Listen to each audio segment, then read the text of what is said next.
Hi, I'm James from Back in Motion Health Group, and today we're going to be looking at foam rolling the lower limb, which is really good to do after doing a workout at the gym, doing a run, or just if you're pretty tight in those muscles in the lower limb.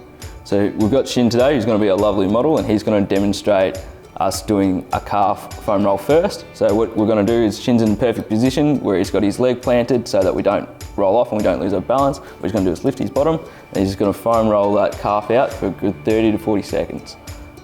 Perfect. And once that calf's been rolled out, he can move on to his hamstring, which is in a really similar position. The foam roller just moved up. His foot's still planted so that he's not going to fall off, and he's using his arms to brace. Good. And he's going to do the same thing where he massages his leg for a good 30 to 40 seconds just to get that nice massage that you would get from us just at home. All right. So the other one that we're going to look at is doing the ITB, which is one that we commonly get with runners. It's also the one that most gym people hate because it hurts. This one's going to be where Shin is nice and planted with his arms and his foot, and he's just going to roll back and forth down that ITB. Good work, Shin. So this is a really good way that you can manage your aches and pains at home.